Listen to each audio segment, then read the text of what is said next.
back to the channel, everybody. I hope you guys enjoy that intro. Today I got something super special once again.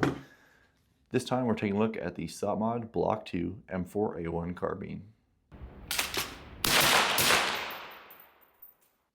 So what exactly is SOPMOD? Well, SOPMOD stands for Special Operations Peculiar Modification. It is a compiled list of parts and accessories that is used to upgrade the existing M4 carbine.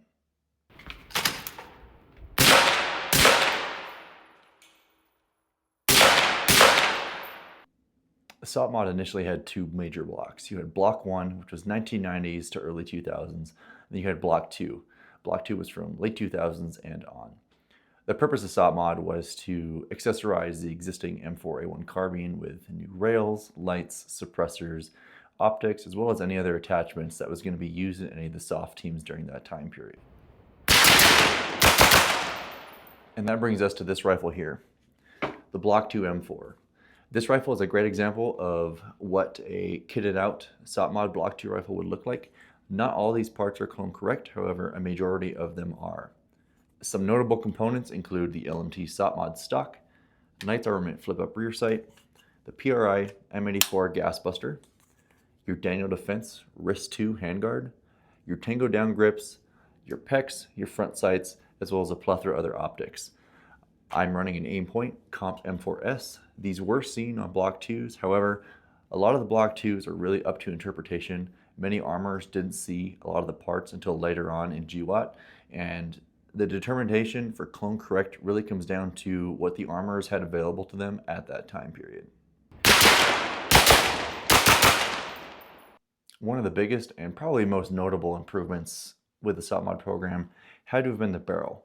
So the barrel in this rifle is a 14.5-inch SOCOM profile barrel that is pinned and welded with the proper muzzle device to make it the overall length 16 inches, legal for civilian ownership. Now, with that being said, I can only run the suppressor with this rifle, and I'm now locked into the SRX system because I have the YHM cam. However, the SOCOM profile barrel added many benefits. A thicker barrel leads to better barrel harmonics, also leads to less heat build up in the actual barrel itself.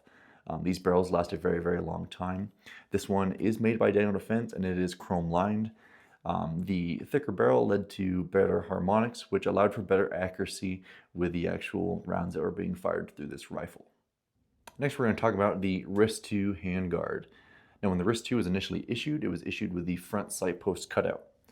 This allowed you all the benefits of free floating, but still utilizing the actual A-frame front sight gas block combo.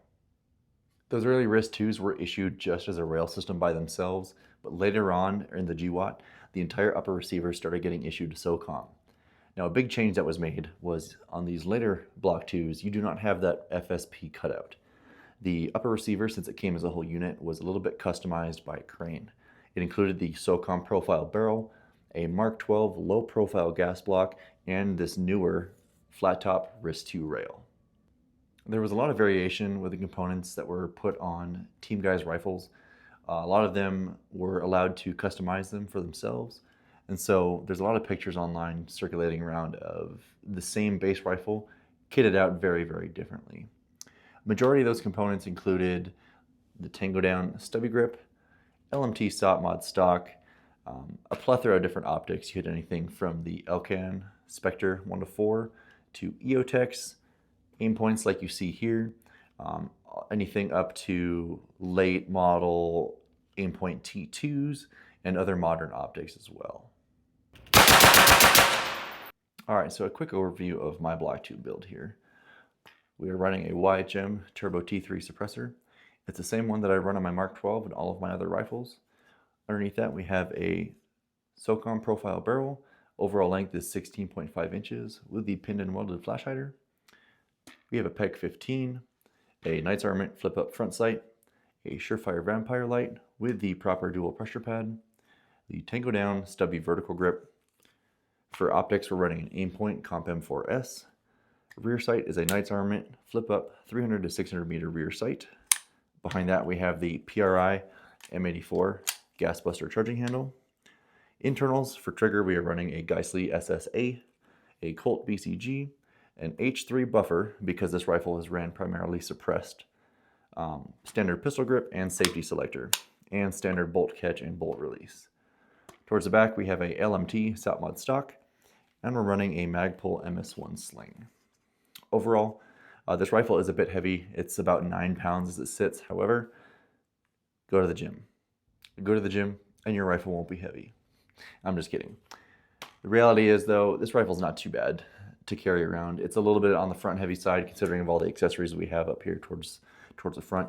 It really puts all the weight into the front of the handguard.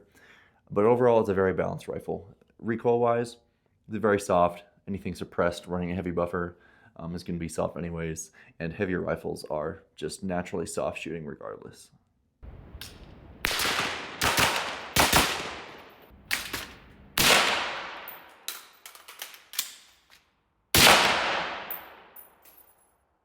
And that brings us to the end of this video. I want to thank you guys for taking the time to watch my content. Please like and share if you enjoyed it. And last but not least, remember to train. And these are useless if you don't know how to use them. Take the time, practice, shoot, burn some ammo, protect yourself, protect your family. With that being said, you guys have a great day and be safe.